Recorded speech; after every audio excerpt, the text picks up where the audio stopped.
누가복음 16장 27절에서 31절 말씀입니다. 누가복음 16장 27절에서 31절입니다. 제가 읽도록 하겠습니다. 이르되 그러면 아버지여 구하오니 나사로를 내 아버지의 집에 보내소서. 내 형제 다섯이 있으니 그들에게 증언하게 하여 그들로 이 고통받는 곳에 오지 않게 하소서. 아브라함이 이르되 그들에게 모세와 선지자들이 있으니 그들에게 들을지니라. 이르되 그렇지 아니하니이다. 아버지 아브라함이여, 만일 죽은 자에게서 그들에게 가는 자가 있으면 회개하리이다.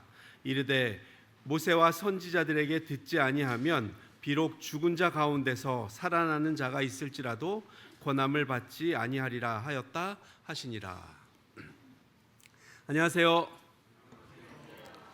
행복한 안식일입니다. 이 복된 안식일에 교회에 오신 우리 모든 성도님들을 진심으로 환영합니다. 여러분 교회 정말 잘 오셨습니다.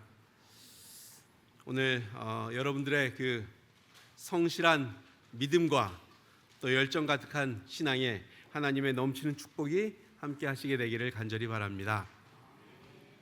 또 예배가 시작하면서 너무나 아름다운 특창으로 우리의 마음을 하늘을 경험하도록 큰 은혜를 끼쳐주신 이 사릉중앙교회 찬양대에게 진심으로 감사를 드립니다. 어떤 장례식 발인 예배에 참석한 적이 있었어요.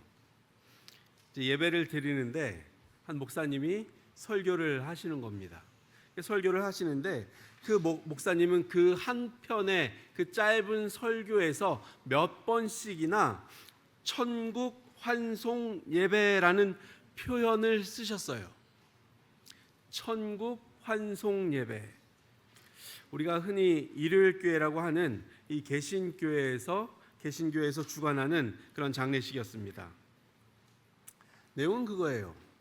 신앙생활을 잘 하시던 고인이 이제 천국에 갔으니 유족들은 더 이상 슬퍼하지 말고 위로를 받으라라는 이야기인 것입니다.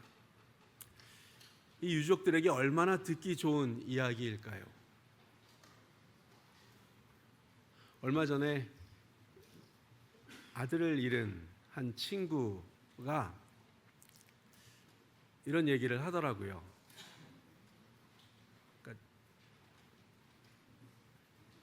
장례식 예배를 몇 번 드리는데 그 예배 때마다 이 부활의 소망에 대해서 이야기를 해주는 것이 너무나 위로가 됐다라고 말을 하는 것입니다. 부활이 있다라는 사실, 죽은 내 아들을 다시 만날 수 있다라고 이야기를 하는 그 사실이 너무나 위로가 된다라고 이야기를 하는 거예요.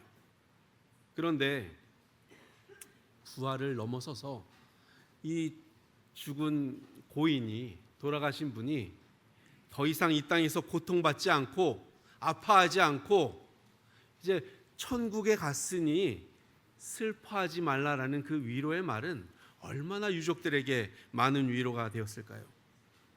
사랑하는 아버지가 더 이상 이 병으로 고생하지 않아도 되고 천국에 가셨으니 위로를 받으라라는 것입니다. 그런데 그 설교를 들으면서, 그 말씀을 들으면서 지금 이 목사님은 유족들에게 성경 말씀의 가르침이 아니라, 성경의 가르침이 아니라 인간적인 위로를 주고 있다라는 생각이 들었어요. 예수님께서 이 땅에 계셨을 때 어떤 삶을 사셨는지 아는 것은 매우 중요합니다. 왜냐하면 예수님께서 행하셨던 그 일거수일투족이 진리였기 때문입니다. 예수님께서 이 땅에 계셨을 때 어떤 교훈들을 주셨는지 아는 것은 매우 중요합니다. 왜냐하면 예수님께서 말씀하셨던 그 한마디 한마디가 진리였기 때문입니다. 특별히 우리가 그 예수님께서 말씀하신 그 진리들을 공부할 때, 진리들을 받아들일 때 오해하지 않고, 우리가 듣고 싶은 대로 듣지 않고 예수님께서 말씀하신 그 의미를 바르게 이해하는 것은 정말 중요합니다. 오늘 우리가 교과에서도 공부했지만 예수님의 제자들마저도 예수님께서 진리를 가르치실 때 그 진리를 그대로 받아들인 것이 아니라 자기들이 듣고 싶은 대로, 자기가 원하는 대로 들었다라는 내용을 우리가 공부를 했어요. 사람들은 많이들 그렇습니다. 그래서 하나님의 말씀을 오해하고 오해해서 이해하고 그렇게 받아들이고 내가 원하는 대로 하나님의 말씀을 이해하면서 이 땅을 살아가는 경우가 많이 있어요. 그래서 오늘은 많은 사람들이 오해하고 있는 이 부자와 나사로의 비유를 함께 살펴보면서 이 말씀 속에서 과연 예수님께서 말씀하시고자 하신 것이 무엇인지 함께 깨닫고 이해하는 시간을 갖도록 하겠습니다. 누가복음 16장 19절에서 31절까지의 말씀입니다. 제가 좀 빨리 읽도록 하겠습니다. 한 부자가 있어 자색 옷과 고운 베옷을 입고 날마다 호화롭게 즐기더라. 그런데 나사로라 이름하는 한 거지가 헌데 투성이로 그의 대문 앞에 버려진 채 그 부자의 상에서 떨어지는 것으로 배불리려 하매 심지어 개들이 와서 그 헌데를 핥더라. 이에 그 거지가 죽어 천사들에게 받들려 아브라함의 품에 들어가고 부자도 죽어 장사되매 그가 음부에서 고통 중에 눈을 들어 멀리 아브라함과 그의 품에 있는 나사로를 보고 불러 이르되 아버지 아브라함이여 나를 긍휼히 여기사 나사로를 보내어 그 손가락 끝에 물을 찍어 내 혀를 서늘하게 하소서. 내가 이 불꽃 가운데서 괴로워하나이다. 아브라함이 이르되 예 너는 살았을 때에 좋은 것을 받았고 나사로는 고난을 받았으니 이것을 기억하라. 이제 그는 여기서 위로를 받고 너는 괴로움을 받느니라. 그뿐 아니라 너희와 우리 사이에 큰 구렁텅이가 놓여 있어 여기서 너희에게 건너가고자 하되 갈 수 없고 거기서 우리에게 건너올 수도 없게 하였느니라. 27절부터입니다.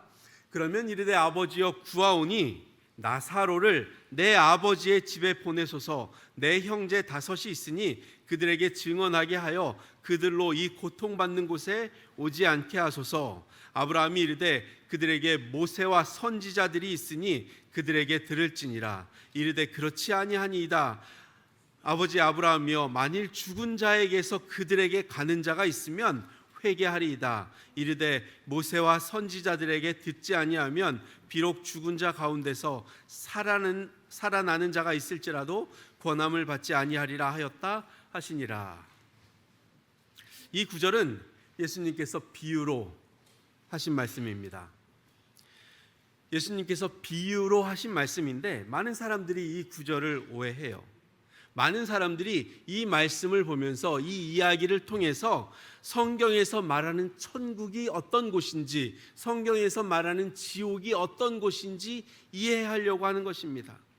이 예수님께서 하신 말씀은, 이 말씀은 실제 이야기가 아니라 비유예요.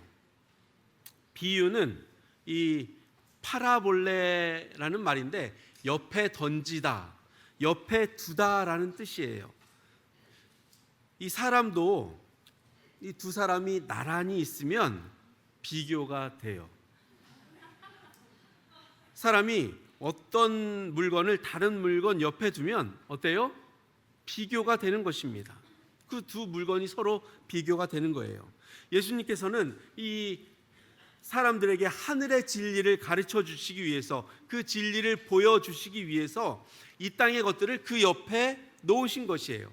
그것이 바로 비유입니다.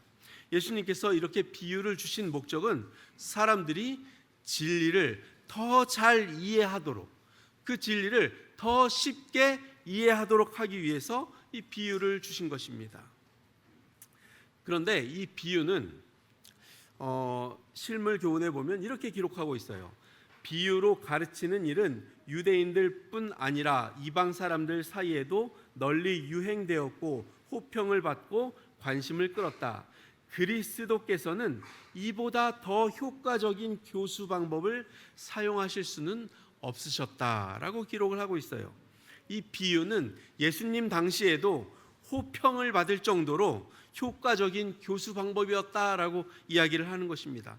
또 자주 사용되었다라고 이야기를 하고 있어요. 그래서 예수님께서도 이 비유를 종종 사용하셨는데요.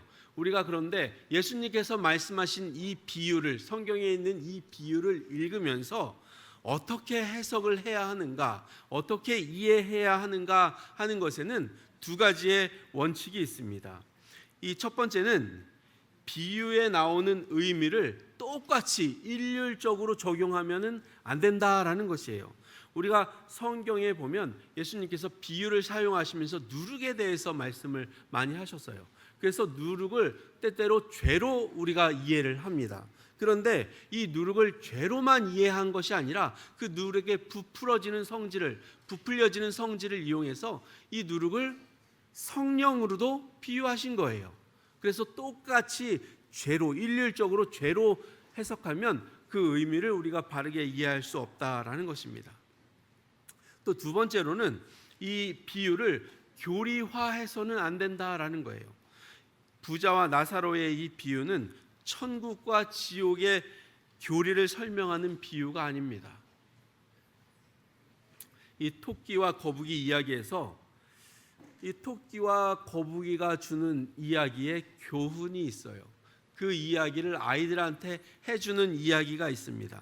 그런데 그 교훈을 뒤로하고 그 이야기에 나오는 토끼를 살펴보자라고 이야기를 하면서 그 토끼는 무슨 종이고, 일반적으로 토끼는 앞다리가 짧아서 산을 오르기는 쉬운데 산에서 뛰어내려오는 것은 어려운 동물인데, 그래서 이 토끼와 거북이가 경주를 하면 산을 오르는 경주 코스가 토끼한테 유리하고, 또 토끼의 털색은 무슨 색이고, 또한 거북이는 바다에 사는 생물로서 이 거북이는 장수로 유명한 동물이고, 거북이는 또 여러 종이 있지만 이 경주에 참여했던 거북이는 어떤 종이었냐 하면, 이렇게 얘기하면서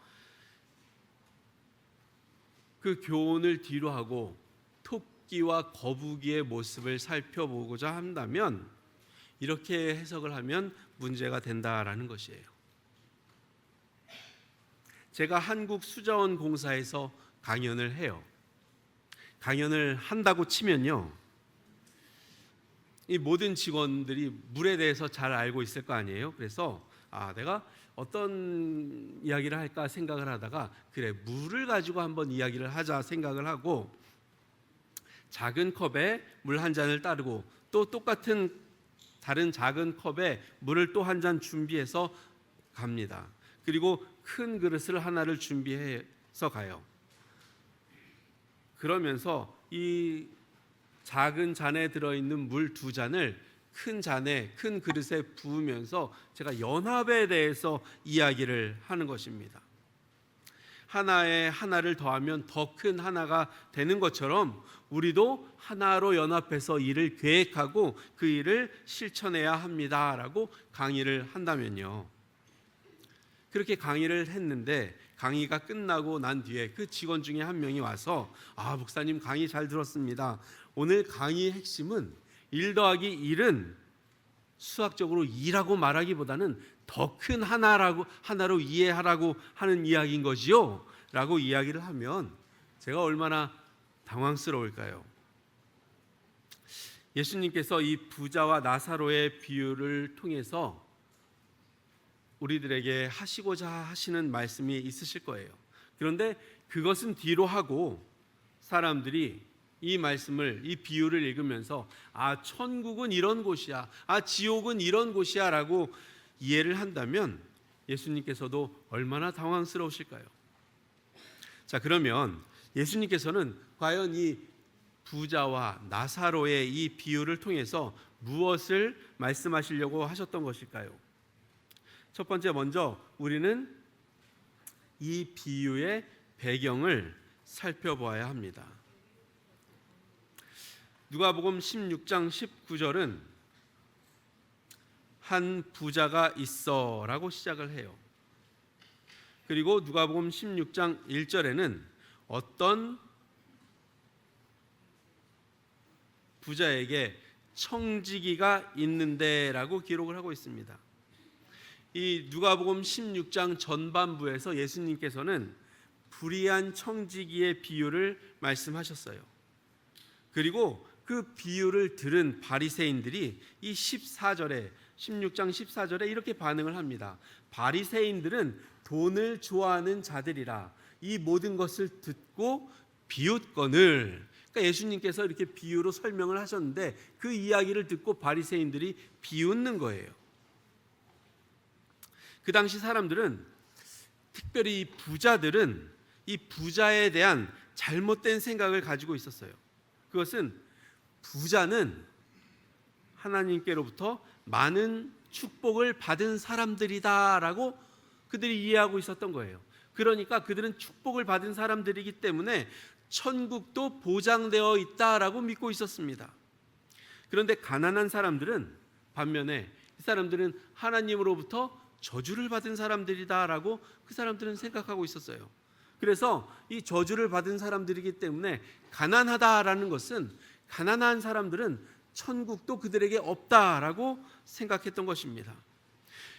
예수님께서는 그들의 그 잘못된 생각을 고쳐주시기 위해서 그 당시에 유행하던 이야기를 꺼내신 거예요. 그 이야기는 이 시오시리스라는 이집트 설화인데, 이 시오시리스라는 사람이 죽은 후에 지하 세계를 여행한다는 이집트 민속 설화를 이야기하신 거예요. 그런데 이 이야기가 굉장히 이렇게 유명해서 많이 퍼져 있었어요. 그러면서 조금씩 이렇게 바뀌어서 변형되어서 전해졌는데, 그 당시 팔레스타인에는 이 유대 버전으로 변형된 이 이야기가 있었던 것입니다. 이 바즈마란이라는 부자 세리와 가난한 서기관이 죽어서 장사되었어요. 그러고 나서 이 서기관, 가난한 서기관의 친구가 꿈에서 이 부자 세리와 가난한 서기관의 그 사후, 죽은 이후에 처한 내세의 형편을 보았다라고 하면서 이제 전해진 이야기인 것입니다. 예수님께서는 이 땅에서 부자면 죽어서도 당연히 천국에 가고, 이 땅에서 가난하면 죽어서도 지옥에 가는 것이 아니라 그 사실을 설명하기 위해서 당시 사람들이 잘 알던 이야기를 하신 것입니다. 그래서 이 둘째로 이 비유가 천국과 지옥의 교례를 설명하는 것이 아니라는 사실을 예수님께서는 말씀하고 계신 거예요. 누가복음 16장 22절부터 26절까지의 말씀에는 이에 그 거지가 죽어 천사들에게 받들려 아브라함의 품에 들어가고 부자도 죽어 장사되매라고 기록하고 있습니다. 쭉 읽다 보면 26절에 그뿐 아니라 너희와 우리 사이에 큰 구렁텅이가 놓여 있어 여기서 너희에게 건너가고자 하되 갈 수 없고 거기서 우리에게 건너올 수도 없게 하였느니라 라고 기록을 하고 있습니다. 의인이 죽어서 천국에 가고 죄인이 죽어서 지옥에 간다면 그 의인과 죄인 사이에 서로 바라볼 수 있고 서로 대화도 가능할까요? 그들 사이에 큰 구렁텅이가 있어서 서로 건너갈 수는 없는데 대화는 가능할까요? 이 비유에 나오는 두 사람이 부자와 거지였으니 망정이지, 만약 이 두 사람이 부부였으면 어떨까요? 그런데 이 부부였으면 어떨까요? 성경 공부를 하면서 이렇게 얘기를 했어요. 그러니까 요즘에는 세상이 어떻게 되려고 부부였으면 더 좋아요 얘기를 하는 거예요. 지옥에 있는 남편을 보면 좋다 이겁니다. 지옥에서 고통당하는 아내를 보면서 행복하다라는 거예요. 그러면 부부는 그렇다 치고요, 그 두 사람이 엄마와 아들이면 어떻겠습니까? 엄마는 천국에서 호의호식하는데 아들이 지옥에서 물 좀 주세요, 배고파요, 뜨거워요 하면서 고통을 당하고 있으면 그 아들을 바라보고 있는 엄마는 그 천국이 천국일까요? 그 천국과 지옥은 건너갈 수도 없고 그런데 서로 바라보면서 대화는 가능한 그런 곳이라고 여기 비유에서는 이야기하고 있는데, 천국과 지옥은 그런 곳이 아닙니다. 사람들이 생각하는 천국과 지옥은, 특별히 지옥은 영원히 불탄다라고 말을 하는데, 이 영원히 불타는 지옥은 오래된 거짓말이 낳은 이 영혼 불멸설의 결과일 뿐인 것입니다. 영혼 불멸설에 관해서는 우리가 작년에 공부를 했어요. 사람이 교과 공부를 차근차근 잘 하시면 우리 성경의 진리들을 이해할 수 있을 것이고, 그 성경에서 말하고 있는 것이 무엇인지 우리는 잘 배울 수 있을 것이고, 또 우리가 가지고 있는 교리들도 착실히 배울 수 있을 것이에요. 그래서 교과 공부를 이렇게 교회에 오셔서 요 40분 50분 동안만 하시지 마시고 매일 이렇게 집에서 이렇게 해 오시면 굉장히 많은 도움을 받으실 수 있을 거라고 생각을 합니다. 요즘은 유튜브가 너무나 또 좋아서 여러 목사님들이 이 교과 공부 내용을 유튜브에 올리고 있어요. 그래서 다 들으시기보다는 목사님을 들어보시다가 나는 이 목사님이 가르치시는 것이 좋다 하면 그 목사님 것을 들으시면 좋으실 것 같아요. 그렇게 해서 같이 공부를 하시면 많은 도움을 얻으실 수 있으리라고 생각을 합니다. 이 사람이 죽으면 육체는 죽더라도 영혼은 죽지 않고 영원히 산다고 믿는 사람들이 많다라는 거예요. 그렇게 믿기 때문에 이 구원받지 못한 사람은 지옥에서 영원히 고통당할 수밖에 없다라고 생각을 하는 것입니다. 우리 2011년 목회와 신학 이 잡지 9월호에 보면 두 목회자가 세상을 떠난 것을 이렇게 특집으로 다루고 있어요. 한 사람은 온누리교회의 하용조 목사님이고, 또 다른 한 사람은 이 영국 교회의 존 스토트 목사님입니다. 존 스토트 목사님은 51권의 책을 집필할 만큼 대단히 영성 있는 목사님이셔요. 이분이 쓴 책 중에 우리가 잘 알 수 있는 책이 이 그리스도의 십자가라는 책입니다. 그 내용에 그 책에 이런 내용들이 포함되어 있는데, 이 그리스도의 십자가라는 책은 20개의 다른 언어로 번역돼서 출판될 만큼 유명한 책이에요. 이 존 스토트 목사님에 관한 일례를 말씀드리면, 한국에 방문하신 적이 있다는 것입니다. 한국에 방문하실 때 20년도 넘은 허름한 양복을 입고 비행기에서 내리셨다는 거예요.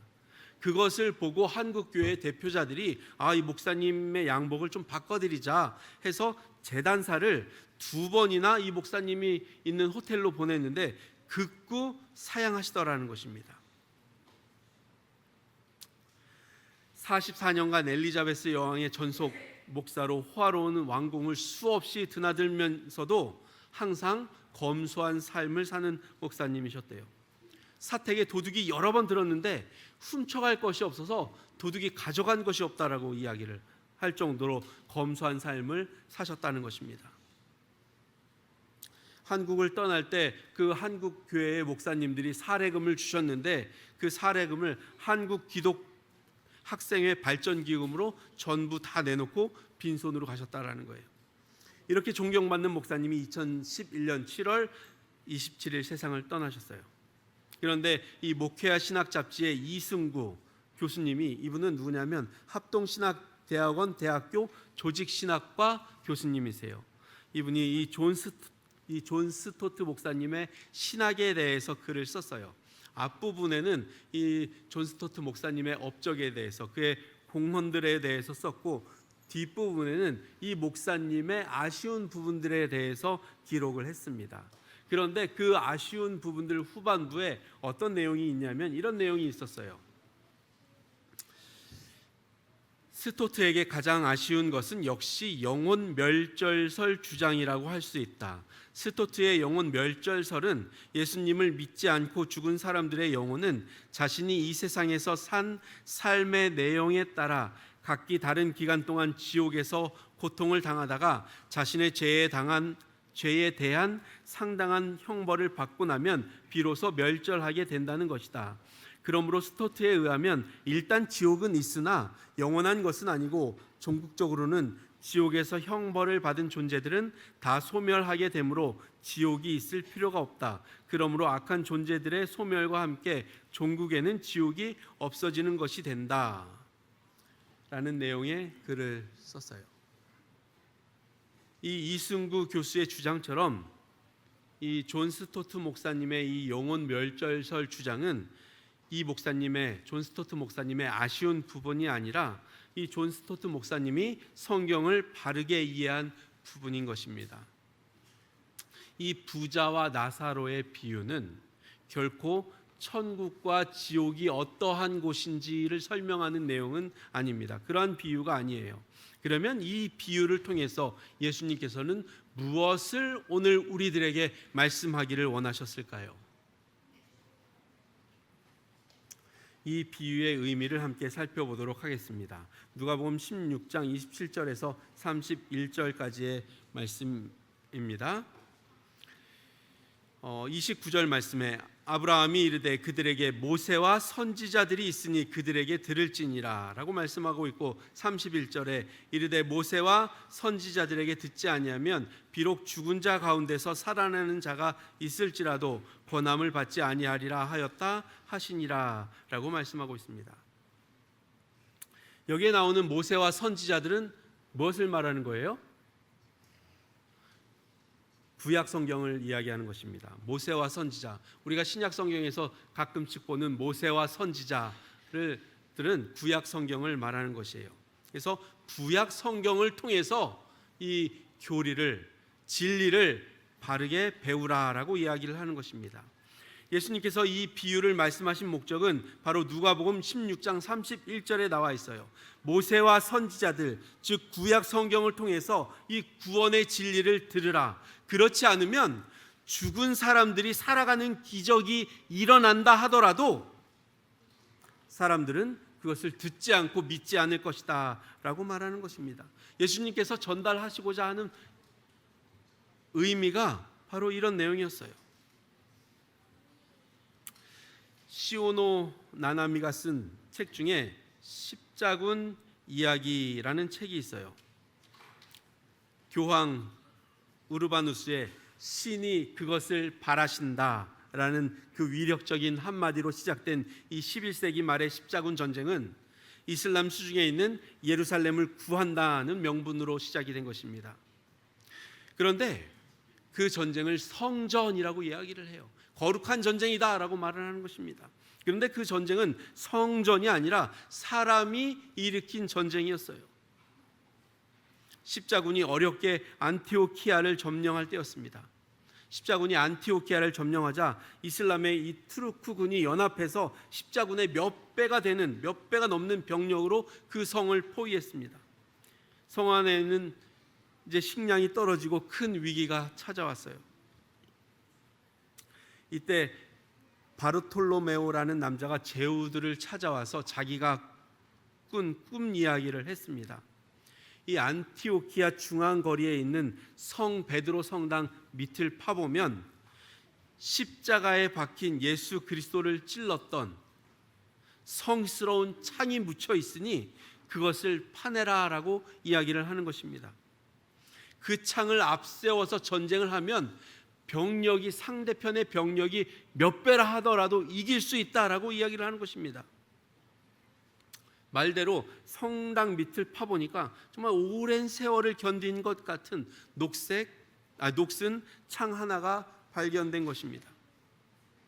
그 창을 진영으로 가져와서 깨끗이 씻은 후에 금실로 짠 천 위에 놓았어요. 창이 발견되었다라는 사실이 이 십자군 전체에 퍼졌고 그 소식을 들으면서 이 십자군의 군사들의 사기가 올라갔습니다. 신이 자기들을 지켜주고 있다라는 확신이 그 십자군들의 마음속에 확신이 생겨나기 시작했어요. 그런데 그 창 때문이었는지 곧바로 십자군이 이 투르크군과 전면전을 벌였는데 십자군이 대승을 거두면서 전쟁에서 이겼습니다. 이 사진이 그때 성스러운 창이었다라고 알려진 그 창이에요. 사람들은 신앙생활을 하잖아요. 이 신앙생활을 하다 보면 뭔가 신앙과 관련된 것이라면 어떤 초자연적이고 신비로운 것들을 좋아합니다. 신앙을 하기 때문에 뭔가 놀라운 일이 일어나기를 바라는 거예요. 제 아내가 가끔씩 이런 얘기를 해요. 예수님이 한 번만이라도 꿈에 나타나서 너 나 잘 믿어라 라고 얘기를 해주면 좋겠대요. 그러면 정말 예수님을 정말 잘 믿겠다라고 이야기를 하는 겁니다. 만약 죽은 사람이 살아나서 그 가족에게로 돌아간다면, 그래서 그들의 설명을 듣는다면 살아있는 사람들이 신앙생활을 더 잘하게 될까요? 그렇게 생각할 수도 있어요. 처음에는 그 놀라움에 정말 내가 신앙생활을 잘 해야 되겠구나, 내가 예수님을 잘 믿어야 되겠구나 라고 생각을 할 수도 있습니다. 이 비유에 나오는 부자도 그렇게 생각을 했어요. 마지막 시대의 사탄은 강신술을 이용해서 죽은 자가 살아나는 것처럼 사람들을 미혹할 것입니다. 강신술에 이제 AI의 기능들이 더해져서 정말 사람들은 놀라운 경험들을 하게 될 거예요. 그런 것들을 이용해서 사탄은 사람들을 속일 것입니다. 그러면서 우리 생각에 그런 놀라운 일들이, 초자연적인 일들이 우리 삶 속에 일어난다면, 죽은 사람이 살아와서 내세에 관한 설명을 해준다면 우리가 신앙생활을 더 잘 할 수 있을 것이다 라고 생각을 해요. 그런데 예수님께서는 그렇지 않다라고 단호하게 말씀하십니다. 31절에서 말씀하는 이 모세와 선지자들은 구약 성경을 가리킵니다. 사람이 성경을 통해서 예수 그리스도의 구원을 발견하지 못한다면 죽은 자가 살아난다 하더라도 제대로 안 믿는다라는 것이 예수님의 말씀이었습니다. 우리 모두에게 우리가 이 땅에서 살 때 하나님께서는 이 예수님을 알 수 있는 기회를 우리에게 주셨어요. 지금도 주고 계십니다. 예수님을 통해서 하나님의 사랑을 깨달을 수 있고, 예수님을 통해서 하나님이 어떤 분인지 알 수 있도록 우리에게 말씀하고 계시고 또 우리에게 기회를 주셨습니다. 실물교훈은 이렇게 기록하고 있어요. 그리스도께서는 부자와 나사로의 비유를 통해 사람들의 영원한 운명은 저희가 이 세상에서 어떻게 사느냐에 따라 결정된다는 것을 보여주셨다라고 말씀하고 있습니다. 무엇보다 하나님께서는 성경을 통해서 그 진리를 우리에게 말씀해 주십니다.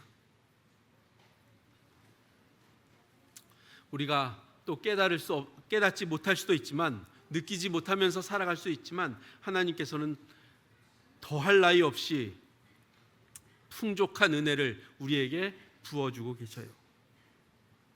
그리고 그 은혜가 우리를 지금 진리 가운데로 인도하고 있는 것입니다. 2007년 노벨 문학상을 받은 도리스 레싱이라는 사람이 이런 말을 했어요. 우연은 하나님께서 익명으로 남고 싶을 때 쓰시는 방법이다. 이런 말들이 참 좋게 들려요. 그렇구나. 그런데 하나님에게 우연은 없다라는 것입니다. 하나님께서는 지금도 사람들을 진리 가운데로, 말씀 가운데로 인도하고 계십니다. 우리가 그분의 계획과 의도에 저항하지 않으면 우리는 진리 가운데로 인도함을 받게 되는 것입니다. 그런데 많은 경우에 우리는 그 인도하심을 모르고 저항하면서 살아가고 있어요. 하나님께서 우리에게 재물과 재능과 시간을 주셨어요. 그것들을 통해서 우리가 이 땅에 살면서 예수님을 더욱 알고, 예수님을 더욱 배우고, 예수님을 위해서 봉사하면서 살아갈 수 있는 것입니다. 그런데 또 그렇지 않을 수도 있어요. 우리에게 허락하신 재물, 시간, 재능들을 우리 자신만을 위해서 쓸 수도 있다라는 것입니다. 우리의 선택에 달려있다는 것입니다.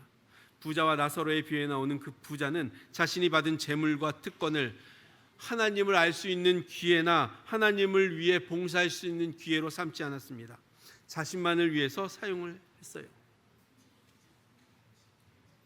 오늘 여러분과 저는 어떻습니까? 예수님께서는 성경 말씀을 통해 진리를 배우라고 말씀하고 계셔요. 성경을 통해서 진리를 깨달으라라고 말씀하고 있습니다. 어떤 놀라운 초자연적인 일이 아니라 말씀에서 하나님의 사랑을 깨달으라라고 이야기를 하고 있는 것입니다. 우리가 다시 한번 하나님의 말씀을 더 깊이 이해하는 성도님들이 되시면 좋겠어요. 매일 우리가 읽을 수 있는, 묵상할 수 있는 기도력과 또 매일같이 성경을 조금씩 공부할 수 있는 매일의 교과와 그리고 우리가 읽을 수 있는 성경과 예언의 신을 통해서 하나님의 말씀을 바르게 이해하고 사시는 우리 성도님들이 되시면 정말 좋겠습니다. 그 말씀 속에서 구원에 관한 진리를 발견하고 그 말씀 속에서 우리가 받은 특권과 빛을 어떻게 우리가 사용할 수 있는지 배우면 정말 좋겠습니다. 그렇게 될 때 예수님께서 부자와 나사로의 비유를 말씀하신 목적이 우리 삶 속에서 이루어지게 될 것입니다.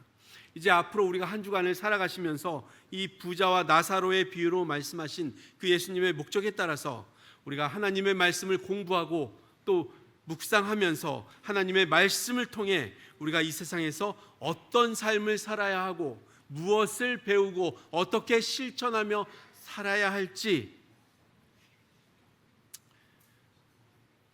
말씀을 통해서 그 말씀을 삶에 실천하는 성도님들이 되시면 정말 좋겠습니다. 그래서 하나님께서 우리에게 맡기신 것을 하나님의 뜻에 맞게 사용하시는 우리 모든 성도님들 개인과 그리고 가정들이 되시길 간절히 바라고 또 하나님의 뜻에 맞는 하나님의 목적을 삶에서 실천해 나가실 때 하나님께서 주시는 풍성하신 축복과 은혜가 우리 모두에게 임하게 되길 간절히 바라면서 말씀을 마치겠습니다.